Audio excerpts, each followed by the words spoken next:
having less team fight potential would be an interesting dynamic. But the draft actually is starting. We do have red team versus dad jokes on Tomb of the Spider Queen. Here we go. I am excited to see how this plays out. Red team, first ban, first pick privileges. Heroes like Sylvanas come into the conversation. Zul, Zagara. I think this is, in my opinion, and I'm talking with the Socrates Heroes of the Storm, I think this is Zagara's strongest map. That's hard to say. I think that Blackhearts is a little bit stronger for her. Because of how centrally important the turn-in is, and if you keep that creeped up, you can be really in shape. But Dad Jokes does ban out Zagara, so she's not going to be a consideration for this draft. And Kerrigan instantly locked in for red team.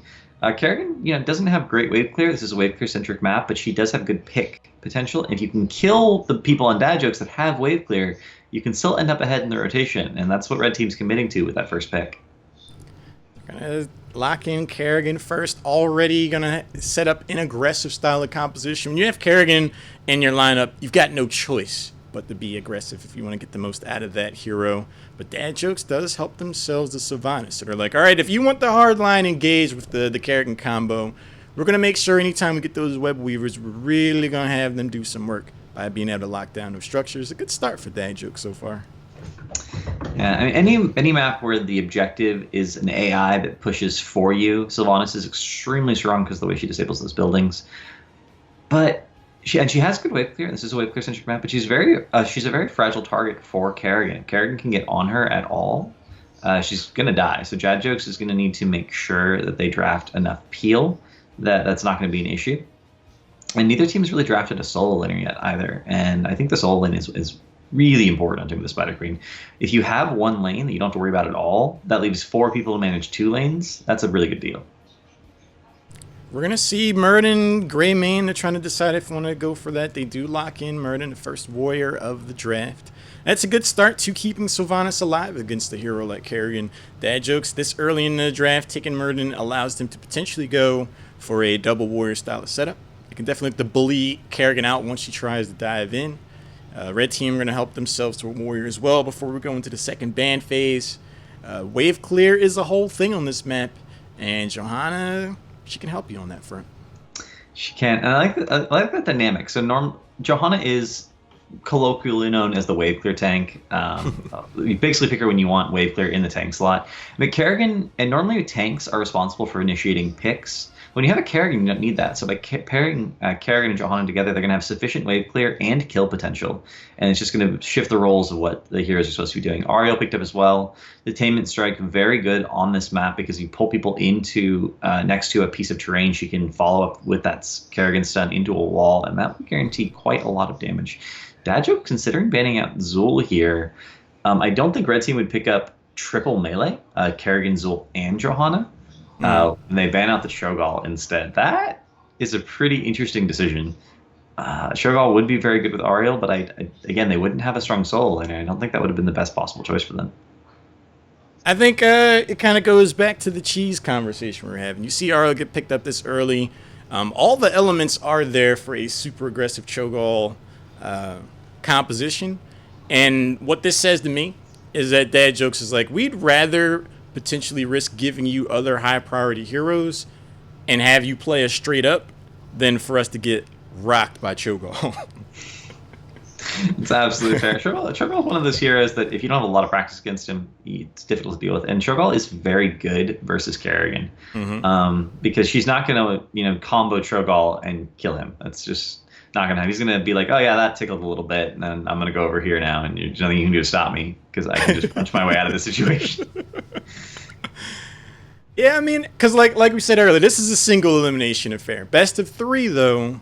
So it's like if you've been practicing a lot all week, you've been doing scrims, and you've been playing like very meta-conscious compositions both on your side and against the enemy opponent, those cheese, unusual, unorthodox style of compositions can really throw a monkey wrench in the works, and you can find yourself on the sideline wondering how you're out of the tournament already by leaving heroes like Cho'Gall on the board. Falstad, Arthas, the pickups. I like those.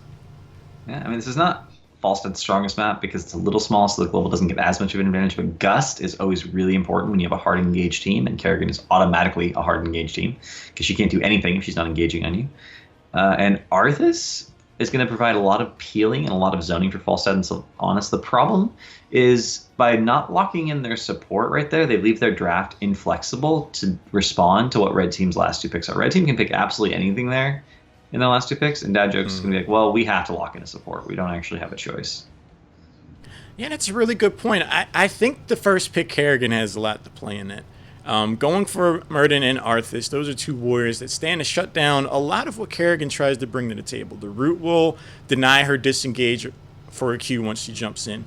Myrddin on Reverberation can slow down her attack speed. So I'm wondering if Red Team has effectively gotten into the heads of Dad Jokes by saying, like, we're going to risk losing some inflexibility or losing some flexibility by locking in these warriors now because we don't want you to have Arthas. It's quite possible. Arthas Kerrigan is one of the oldest combos in the game. It's very strong. Arthas' root exactly the same size as Kerrigan's son, so if Kerrigan lands any combo at all, Arthas can follow up this root and can top him with Frozen Tempest, and you're not disengaging from that. Lunara locked in for red team. This is a combo we've been seeing a ton of. Lunara, Ariel, everywhere.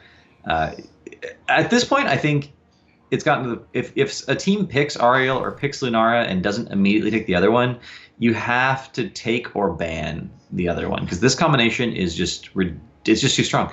A support who never runs out of mana and can constantly spam massive heals, especially post 7 when Lunara picks up Splintered Spear. It's so hard to deal with, especially if you don't have any sort of vulnerability on your team. They will have 6 Cold Embrace at 16 on Sylvanas and possibly Critterize at 16 on Brightwing. Are they going to lock that Brightwing in? I think that would be a strong response to the Kerrigan pickup and or Greymane, but I gotta tell you, man, I'm concerned for Dad Jokes in this draft. The Ariel player for Red Team stands to have an absolute field day with this composition. One of the things that Ariel excels at is having a hero that can kick out a ton of damage, and that's exactly what you have in Kerrigan, Lunara, and Greymane. I don't think they're going to need Empathic Link at 7. I would imagine they're going to go for the heal reduction at that talent level. And it's going to be really tough for Dad Jokes to secure these kills because they don't really have burst damage in the way that Red Team does. No, at least until Falstad, gets a lot of hammering stacks, which is very doable on this map if he's not the solo winner, because if he's in that 4-man rotation. But, I mean, Brightwing has some advantages. The constant heal over time from Brightwing is going to mitigate a lot of Lunara's damage going for most of the game. Going in the late game because the scaling Lunara will eventually be beating the Brightwing in that regard. And Brightwing is the premier anti-dive support. Emerald Wind and Polymorph are the 2 best peel and disengage mechanics on any support. So if Lunara or Kerrigan and Greymane try and dive in on the Falstad or the Sylvanas, Brightwing can actually save them in a way other supports can't quite. Yeah, it's a really good point. I'm wondering if they're going to be able to capitalize on that or not. And where's my head? One thing that I always say when Lunara gets picked up, never trust a big button to smile. That girl is poison. We're loading into the game now. This is going to be a best of 3. I'm excited to get this started off. Again, my name is Lauren. This is Cavalier Guests. If this is the first time you guys are seeing us, welcome. You're in for a good time this afternoon. We're going to have fun all afternoon and evening, potentially, depending on how long this goes. Bloodlust open. I cannot wait for this to get started. That's going to be a very exciting game. It's really cool to see Zugrug playing again. I actually haven't played with Zugrug in quite a while. And I didn't even know what happened to him, to be honest. He dropped off the face of the earth for a little bit, but it's good to see him back in a tournament. He was on a Team Rack Attack for a little while with Handlebars, a person you were quite familiar with. But yeah, I haven't seen him a little bit myself. He used to stream quite a bit, so it's good to see him. Bloodlust Open definitely inspires a return to form in some of these competitive players. But here we go. Gonna load into the game now. Over on the left side for the beginning of this best of 3, we're gonna have the red team in blue. Interestingly enough, Zugrug is gonna be on Johanna, Imfu is on Ariel, Rich Hero on Greymane, Kawaii Rice on Lunara, and Hyun on Kerrigan. And on the right side, getting ready to cheese top of Sylvanas, we have Dad Jokes. We have Jasper on Brightwing, John Zoidberg on Muradin, God's Dice on Falstad, Tura Burra on Sylvanas, and Paladin on Arthas. Wow, that name. All 5 members of Dad Jokes rotate or rolling through top lane. This is standard fare. You're going to see Sylvanas try to get this early aggression. The members of Red Team are in a tight unit. They're waiting for this. Sylvanas shows herself top.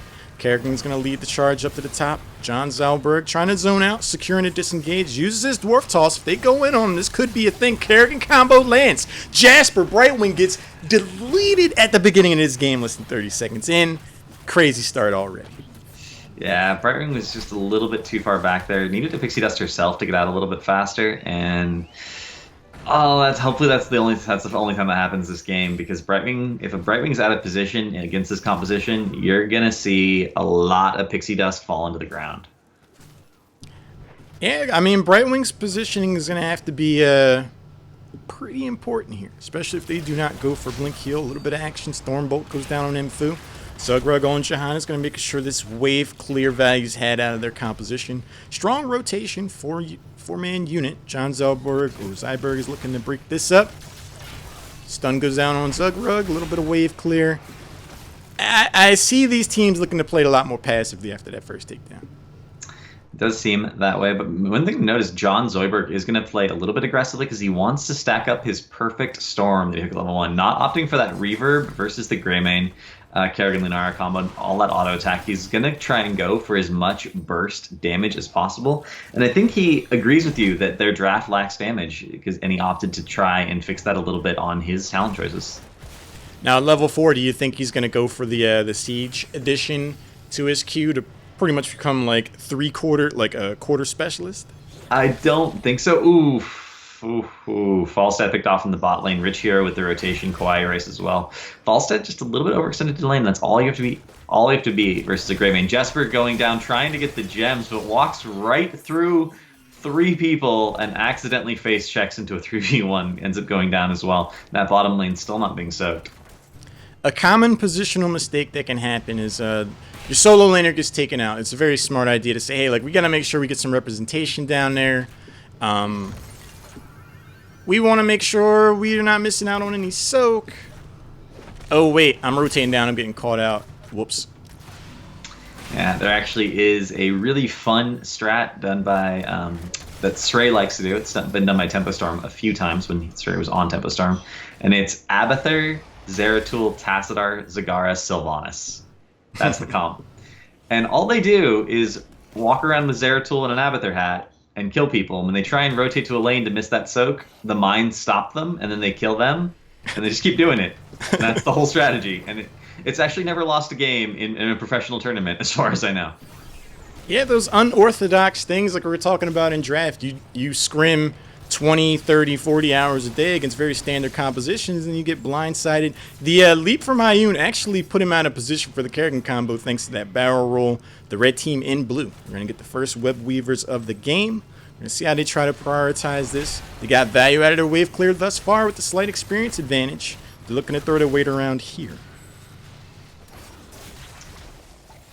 Indeed, and you know this is like, again, one of those advantages of Kerrigan. Normally your walls are a safe place to be, but once the Webweaver throws his Shadow Pulse out and you get that vision, you can combo through the wall just like we see there, and Sylvanas ends up going down. The Condemn with the follow-up. This is one of those synergies that Kerrigan Johanna has. Once you have someone pulled in for the combo, Condemn increases gets increased in value so much, and easily secure kills like that over and over and over again. We're going to see that a lot this game. Another combo onto John Zoidberg. He's going to get out of here, though. He is a Muradin.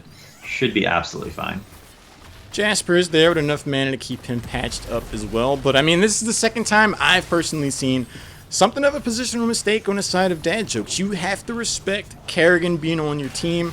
You feel like you're safe on the other side of that wall, throwing out some range damage, and Kerrigan's knocking on your wall the moment that stun combination comes down. You could have a tough time. Indeed, complete. Oh, and catches on the rotation. Oh, she gets the Haunted Wave off. No! Heyoon goes in for the combo, but that was a little too aggressive. Is going to go down here. Locked down by the Arthas. And a little bit of an overextension there. That's a really nice move on the side of Dad Jokes. They've been called out themselves a few times. That's why we're looking at 4 takedowns to 1. But they were able to identify Kerrigan forward. Ariel was not in a position to land a detainment strike or heal them up. And Red Team just did the smart thing in cutting their losses. We'll give you 1 takedown. We got plenty of value out of this Web Weaver. We're not going to let you to snowball.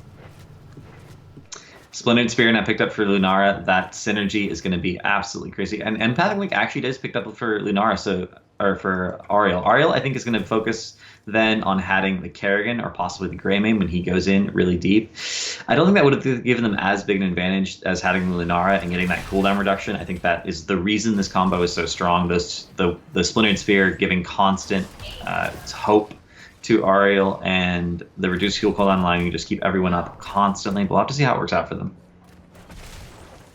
I'm curious. I mean, heroics are around the corner here for Red Team, so they could definitely look to press an advantage on that front. 22 gems already turned in, 20 in the pockets and counting, 65 in the possession of Dad Jokes. But with these heroics picked up, they'd be trying to get these turn-ins at their own peril. They are forced into a very passive posture. Indeed, and enough gems are available now for Red Team to turn in again if they would like to. So they do grab the bottom C, just as one of the things that you can do when you have a Greymane. He does so much damage. He can solo camps very efficiently. And they're just pushing in with it. They're going to try and get the bottom well, it looks like, and the bottom 4 before they turn in. Dad Joke's responding by getting their bruisers, kind of help push out mid, but Johanna's going to be there with the clear. And this bottom 4 is going to go down if they don't rotate someone to deal with it. It looks like Rich Hero is opting to back off, and they're going to get the turn in and push in with the Web Weavers instead. I mean, they're in a brutal spot right now. They're a full or just under a level away from hitting their heroics. Second set of Web Weavers turned in. Any place they stick their neck out, it's going to be done in a dangerous manner. Looking at the heroics, we're going to see pretty standard fare. Blessed Shield, Crystal Aegis, go for the Throat, Thornwood Vine, and Maelstrom. All the tools necessary to continue to press an advantage in this game 1. Indeed, and look at that top lane. The tower is completely out of ammo. The Web Weaver is going to go onto that keep wall. They're brawling in the bottom lane, distracting from the fact that that Web Weaver is going to be on a keep shortly. And 10 is here for Red Team. Dad Jokes does actually not want to fight this. Turabura on the enemy team side of the map, completely isolated. Jesper going to go down as well. The Brightwing combo again, and Brightwing cannot live through that combo, especially with Sharpened Blades at level 1.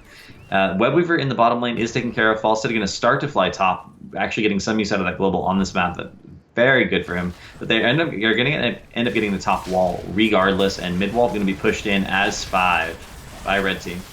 I don't think they're done yet. Kerrigan combo lands the flashlight, helping to secure the kill on Arthas. 7 takedowns to 1, level 13 around the corner. Heroics are here for Dad Jokes, but I mean, they've been getting caught out of position. These deaths continue to stagger. Sylvanas is back and gone in the blink of an eye. And we might even be looking at the first keep of the game less than 9 minutes in, but the Mighty Gus has a thing or two to say about that. They're committing to it. They want that keep. Gust goes down. Emerald Wind goes down as well. They managed to force them off with 2 of the best disengaged heroics in the game. Turns out is enough to force one enemy team off your keep. They are able to save the keep, and that's actually a pretty big victory for them. You do not want to deal with catapults in any lane in this game, particularly on this map. They do have Sylvanas for wave clear, but that will be something they'd have to keep an eye on for the rest of the game. And particularly in the mid lane, if that middle lane is constantly pushed in, you don't have any vision of the rotations that happen across the lanes. It limits your ability to play safely on the map. They're aggressively going for the turn in here. They are 3 levels down. They're down a talent tier. I don't know if I'm... I don't want them to go for that turn in when they're down a talent tier. They were trying to sneak it, but Bruiser Camp is pushing for Red Team. It is going to eventually get that keep if this fight goes on for any extended period of time. Dad Jokes needs to disengage. They opt to keep fighting. Brightwing and Sylvanas end up going down. They get isolated. Cindergosa is going to go off into the middle of nowhere and hit absolutely nothing. That is a long cooldown used to do nothing. Feels bad, man. I mean, I understand. They're running out of time in this game. This middle 4 is going to go down for free. You got to try to get some momentum somewhere. But you go and try to take these team fights down a talent tier, it's not a high chance of success. Definitely does not pay off for them there. They're going to get the middle keep. Red Team's going to roll on back. They're only a few gems away from getting another turn in, and they're definitely going to look for that knockout punch. Yeah, they do end up getting middle keep. They're pretty close to their next turn in, honestly. They're only a few gems off. 1 or 2 more waves will do it. And they have the map is open to them at this point. They could get turn in. They could even get turn in and try and do boss, although that would be very risky versus Gust and Emerald Win. But I think they're so confident in their team fighting. You can tell they're so confident in their rotations that I just don't see what Dad Jokes can do to come back, making them if they keep making the same decisions they've been making. I mean, they're staring down the barrel of a 2-tier disadvantage. That is absolutely tough, especially on a map like Tomb of the Spider Queen, where you are so easily forced into a fight you don't want to take. We're probably going to see something like that right now. You're going to see the shield.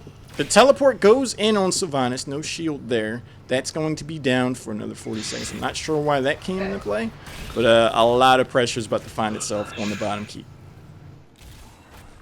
I'm surprised they're prioritizing the bottom keep over something like the top keep. The top keep is the boss lane. It would open it up, but they are pushing with the siege here. And again, the fishing hook through the wall, but the Emerald Wind comes down just in time. No, Hyun goes in deep for that last kill. Aegis comes down for the save, and they end up securing the kill on Arthas. Hyun with the combo back up, gets Sylvanas from cross court with that Eviscerate. You're never out of her threat range. If you can see her, she can kill you. 16 picked up off the back of those kills. Bottom keep going to go down. Webweaver pushing into the mid along with Catapults. Going to get the fort, or the remaining tower.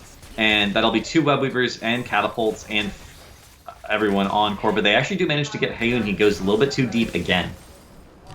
God's Dice was able to secure his own disengage. Kerrigan started this whole progression of events, man. They were jumping from beyond the foul line, landing those stuns to start this off. The root misses from Paladin, but it does allow him to get back. The shield's down. We're looking at 90% and falling. It looks like Red Team, they're more than comfortable just playing this safe. They're going to be able to effectively, casually wait. All the structures are down. Everything's in the favor of Red Team. The only way they throw this game is if they overstay their welcome on the core. So just going to stroll back, get this boss, force another tier disadvantage fight. But like you said, Emerald wins here. Mighty Gust is here. If there is any sort of Hail Mary, Dad Jokes do have some tools to pull it off.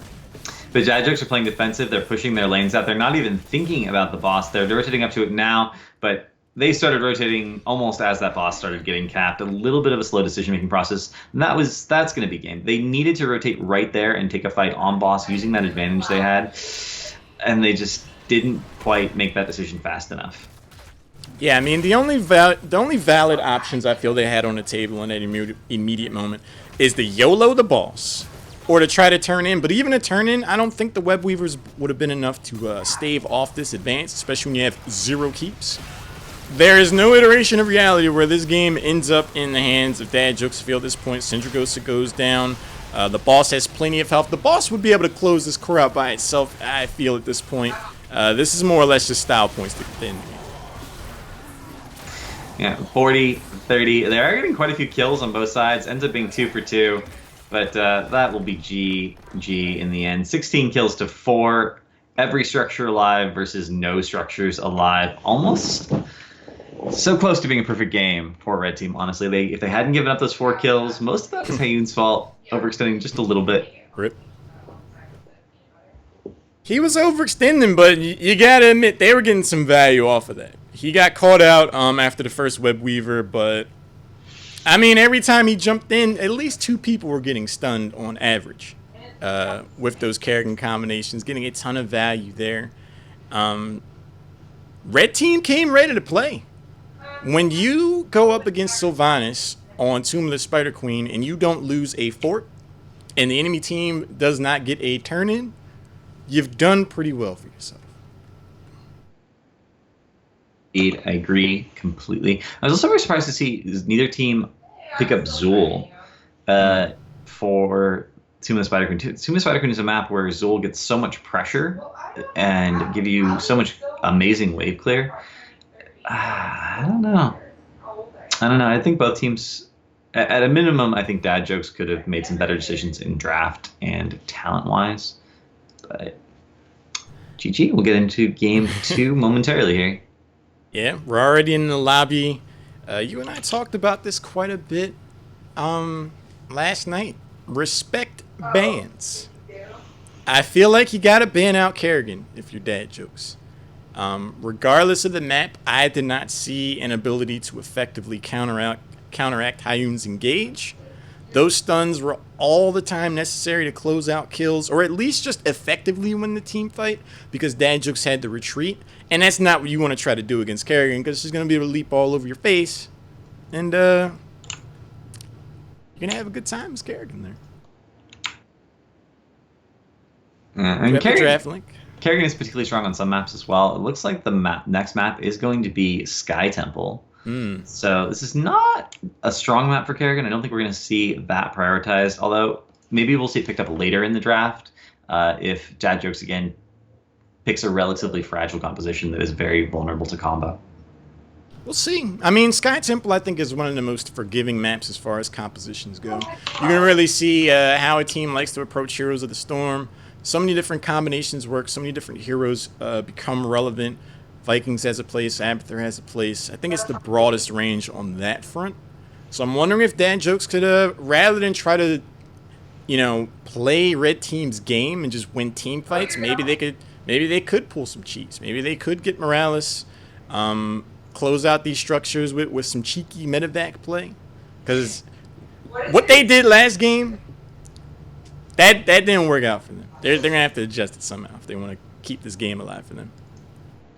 I agree. And, this is a map. This is a map where we do see, for instance, the Tyrael medevac cheese.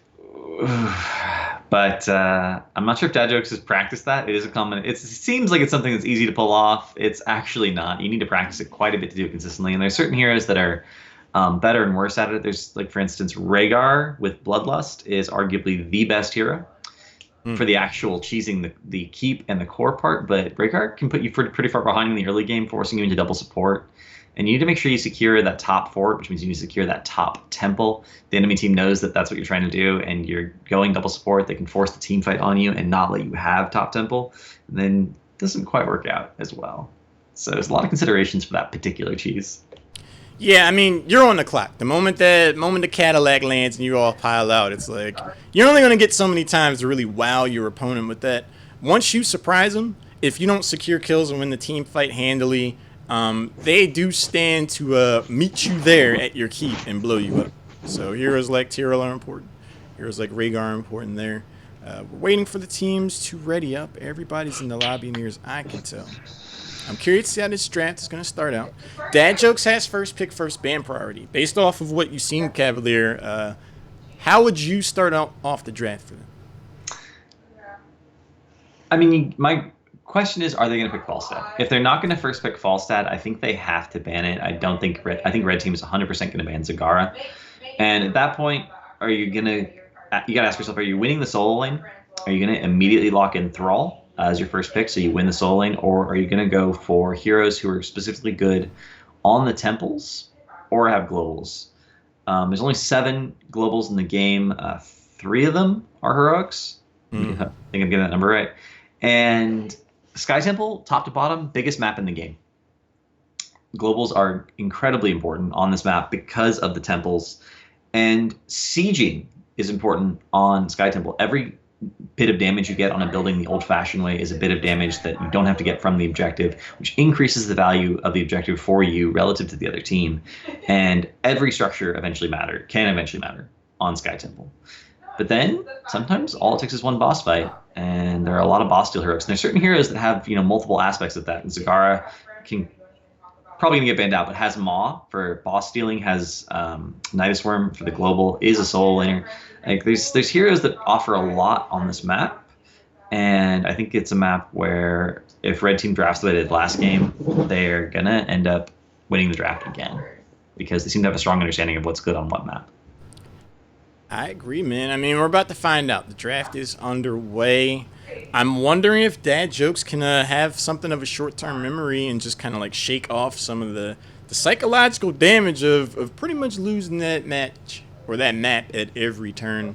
You got to keep in mind how you lost, though. They are hovering the Kerrigan ban, even though this is Sky Temple. They identified that Kerrigan's engage was just a pretty big hurdle for them to climb. They're going to ban her out first. And since they didn't ban Falstad, I think we can pretty safely assume that Dad Jokes is intending to pick up Falstad here. Going to be so strong on the map. We saw them, pick him up last game. It's a pick they're comfortable with. They feel confident in their Falstad player. They're hesitating quite a bit here, though. They're gonna start dipping to their time pool. You mentioned Falstad. That's a game changer, especially on this map. Being larger, you can float around. Mighty Gus is huge in these team fights as well. Looks like they're gonna go for Li Ming first. Romo's puppy, hello. And yeah, man, I call it the Cadillac, the big body Benz, your grandfather's Buick, the lowrider, everything, man. It's always a good time. Dadjuk's picking their time pool quite a bit. I feel like this is not the first pick is not where you debate what you want to do.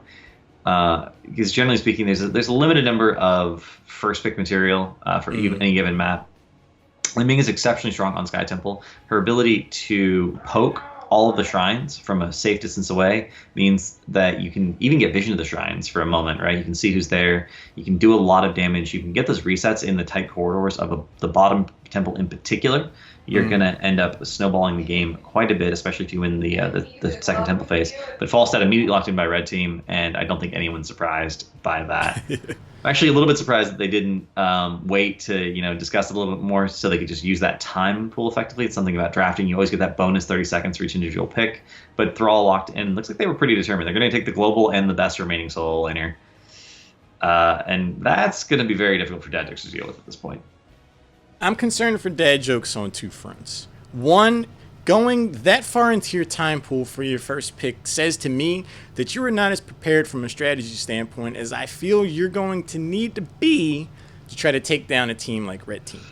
Also, having Falstad on the side of Red Team after demonstrating such a strong proficiency and being able to close out team fights, engage what they want to, having Falstad who can disengage any opportunity Dad Jokes tries to pull off means anytime they even try to turn the tides and Red Team doesn't like it, they just hit the reset button, and statistically, they like those odds of restarting team fights. They do indeed. Dad Jokes picking up Johanna and potentially Rhaegar here. Johanna giving you the wave clear in the tank slot is pretty good on Sky Temple. She enables you to have slightly safer rotations because you're increasing your wave clear, and if you have to leave her alone in the lane, which sometimes happens, tanks get left alone in lanes, you're going to be able to hold that lane by yourself, which is an important consideration. Rhaegar also has jungling capability. Jungling is important on this map because you want to have those camps pushing during temple phases if you can possibly help it. That gives you an additional structure advantage if the team does not go rotate and deal with the camp. And if they do go rotate and deal with the camp, then you're up a numbers advantage on the shrine. They hovered Greymane for just a moment, and Red Team immediately thought about banning out the Greymane, but they're hovering Sylvanas now, and I like that decision. Sylvanas is very popular on this map, particularly in the Chinese meta, because if you can do a 3-lane push at the start of the game, you get a huge experience advantage. And again, any structure you push down the old-fashioned way is a structure that the objective is not going to take down for you, which means the value of the objective goes up for your team. Yeah, I mean, I agree. That's a really smart decision by Red Team. After the way Game 1 went, I would do everything I could to limit the global or split pushing options, and they've done that successfully in banning out Zagara and Sylvanas. If I'm Red Team, I want them to come at me straight up. I want them to try to fight me head on, because every time that happened, we came out on top. The Ariel ban is a targeted ban against Red Team after seeing so much value getting had out of the Angel. Got a couple of heroes to pick up for Red Team. I'm sure they have the talent pool and a diversity to get around the Ariel ban, so I'm curious to see what these two picks are going to be. I almost feel like that Ariel ban is, this healer came out recently. We actually don't have that much experience playing against her. We already picked up our support. Let's just ban Ariel. Let's not let them have that when we're not comfortable playing against it yet. Yeah, I mean, I noticed a lack of comfort playing against Ariel last game, that's for certain. Muradin is being eyed by Red Team. Could they pick up the Dwarf? I think that'd be a very smart choice. Effectively trading warriors, so that's interesting. Johanna was picked up for Dad Jokes. Muradin potentially getting picked up here. They do lock him in. That's a good amount of lockdown to consider. Can set up some stuff for Falstad. Stormbolt, Root, Sundering. Brightwing was considered. So was Uther. But could we be seeing Now, at this point, they're just covering everything in the book just to tease us. This is Oh, this is see, this is a yeah, caster see, tease. yeah. This is a caster tease. Thanks, Red Team. They're gonna watch Oh, this oh, mod later, and they're gonna be like, "Man, this guy thought we were gonna pick Murky." I mean, we're going to see Chin next. Artanis. If they show Artanis or Lily, they've made my afternoon already. But they are going to lock in the Brightwing. That's even more lockdown that Dad Jokes going to have to worry about. Rhaegar's cleanse game is going to have to be on point. It's a double global. A lot of heroes switched this game from last game. Like they're in the draft, but they're on the opposite teams. Is that a dad joke, or is that actually a Medivh? I mean, anytime I see Medivh hovered and I know Stitches is on the table, you know where my hopes and ambitions go. But it looks like they're going to switch over to Tychus. They do lock that in. Perhaps anticipating a double warrior front line. I mean, you do stand to get value out of Melting Thrall as well. But welcome to NBA Jam. Someone heard me about the Diablo conversation last night. I like that. I mean, you take arguably the best counter to Diablo in the Tychus, and then you just take Diablo. And it's like, what are you going to do now? But Red Team has the double global. They don't actually have to fight. They don't want to. They have the better soul laner. They have the better Merker. And Murden, going to be a self-sufficient tank. It's going to allow Brightwing to focus exclusively on healing for Thrall. Mm-hmm. What do they can pick up almost anything they want to round out their composition. I'm feeling like we're probably going to see another support style of hero, either a Tastar or a Medivh, or potentially another frontliner. No, are they really going to go Raynor? This would be cheeky. Okay, they go for Lunar. That one adds up a lot more. They go for the sustained damage dealer.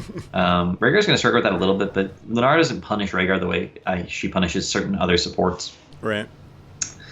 And that was actually a very solid draft from both teams. The only pick that's a little bit surprising is the Diablo, but in that bottom shrine fight, which is in some ways one of the most important fights on any map, I think the stats on that, it's something like 68% of teams that win the bottom temple, that second temple phase, win the map.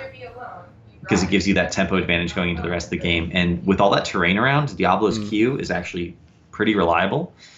And if you can get that combo off and instantly erase one target at the start of a fight, you're going to be in good shape. And they have the tools to do that. They have the Li Ming. They have Diablo now. They have the Tychus. And if they get that kill, it's even better for them because the resets on Li Ming. Yeah, I mean, as far as draft goes, I like Dad Jokes' chances a lot more than Game 1. I think they have a lot of tools to be able to secure team fights. I think they might be able to abuse the fact that Brightwing is not the best at dealing with burst damage in all situations. I'm looking at Li Ming. I'm looking at Tychus to see if they can do enough damage to force Red Team into a defensive posture and then chase them down with orbs and Diablo yanking people out of position. I think they stand to do well with the disruption from Diablo.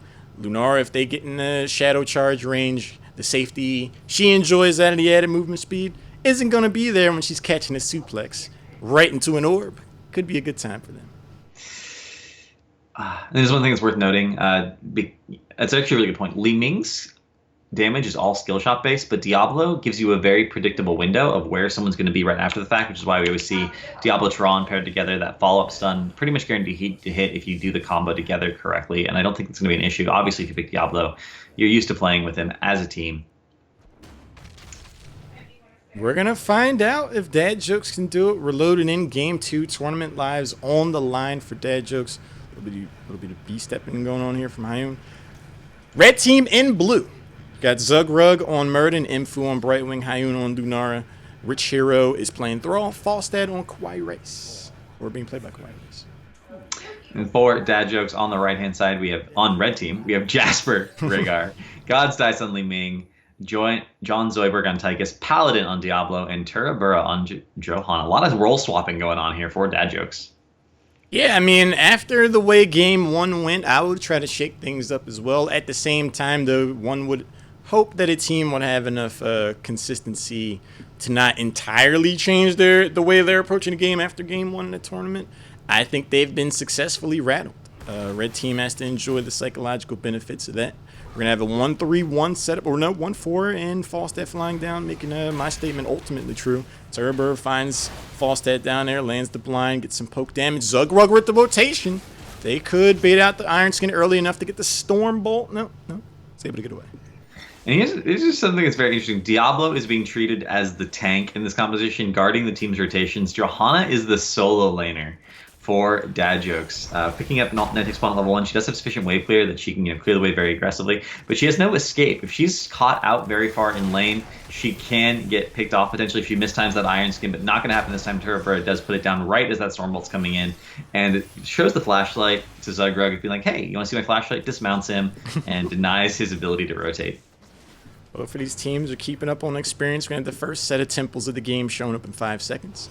God's Dice, Paladin, Jasper, John Zoidberg, all in a tight unit looking to take the run at this middle temple. Generally, we see teams kind of trade these off, but Red Team has good reason to try to play this a bit more aggressively. But that could play into the hands of Paladin with Diablo. We'll see how this plays out. And we do see Thrall going to the top temple again. This is one of the advantages of Thrall on the map. With his self-sustain, he can... Ooh! Paladin goes so deep, gets the combo, but the Polymorph denies the damage, and Heun actually is going to be 100% fine.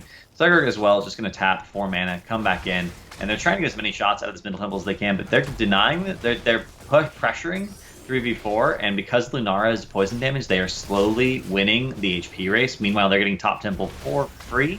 Johanna rotating up, and Johanna actually double soaking. Clearing mid, rotating bot, clearing bot, rotating mid. And despite all of that focus on soaking, they're losing top lane soak, and they're going to end up behind in experience. Yeah, I mean, this is a very interesting strategy from both of these teams. I do think that Dad Jokes were successfully tied up on that middle fort. They devoted a lot of resources. The flexibility of Red Team's composition in Falstad and Rich Hero's ability to soak that temple by themselves has paid off. They're a half level ahead. Soak is starting to catch up for Dad Jokes, though. Looking at these level 4 talents, you got Thunderburn, Reverberation for Murden, Arcane Barrage, so some added poke safety, Nimble Wisp. Pretty standard stuff. Any standouts for you here? Johanna ended up taking Eternal Retaliation at 4, and I think that's a nod to what she's been doing all game long. She's essentially going to be a specialist. She's just going to clear waves, rotate, clear waves, rotate. Almost like if you had a Zool. Right, all she's focused on is keeping the lanes pushed in as possible, and when you have Eternal Retaliation plus Night Takes Pawn, that's something that becomes very, very easy to do. But she might get picked off here. Now, Iron Skin is available. She does get that popped off. She just Hearth to get full health, and she's already chunked a half. Lunara's a whole thing, man. He can do it to you. Paladin jumps in, gets the polymorph. He remembers that. The stun follow-up. The orb goes across, just misses Lunar. Paladin getting body blocked by Zugrug, who has to dwarf toss away so he doesn't get taken out. Jasper and Paladin both suffering from the effects of poison. Looks like they're going to be able to get away, though. Paladin's going to hearth back. Level 7's around the corner for Red Team.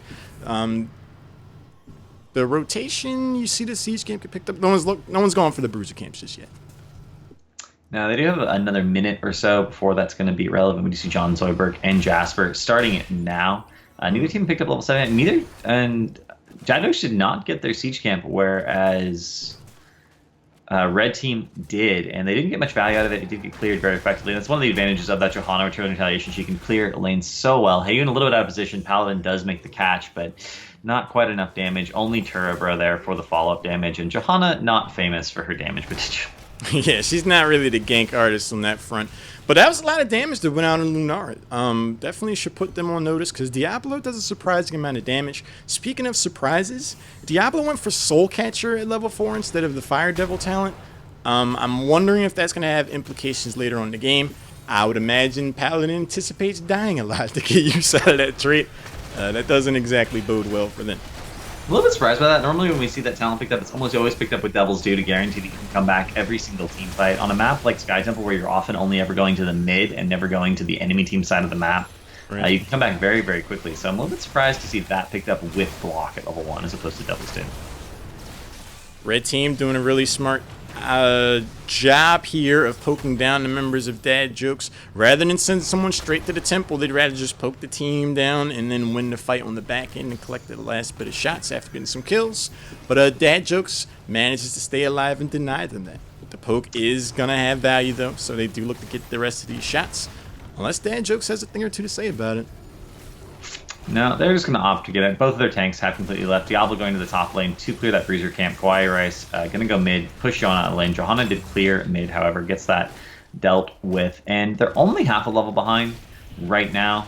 They might push in on this fort and increase that lead a little bit, but I don't think they're going to do it until they have level 10. They don't necessarily want to go in on that Li Ming. If they, misstep just one time, Li Ming can absolutely wreck them. Yeah, they do have a small window before level 10 is picked up. The experience advantage does in fact slant over the red team again in blue. Jasper's going to jump in, see what he can do off of that. Terrorburg comes in with the condemn. Zugrug on the flank though. They're going to target Johanna. The Iron Skin gets burned down rather quickly. Stormbolt goes down. Root follow up. We're going to see the first takedown of the game, and Heroic's going to get picked up. Right now, advantage red team. Yeah, and that's the advantage of having really strong coordination as a team. If you all focus the same target, you can easily pick off anyone in the game, including a Johanna. That was an easy 4v1. Once Iron Skin was down, they had the Stormbolt, they had the Root. And Kawaii Rice pushing in Paladin here, and Paladin can do absolutely nothing about this. Without Fire Devil at level 4, he doesn't have enough wave clear to keep the wave off of his building. As long as the wave's there, Kawaii Rice can't really be threatened by the building, so it's basically a 1v1. And generally speaking, melee heroes don't win 1v1s against ranged heroes. Yeah, especially against Falstad, who has Mighty Gust if it ever came to that.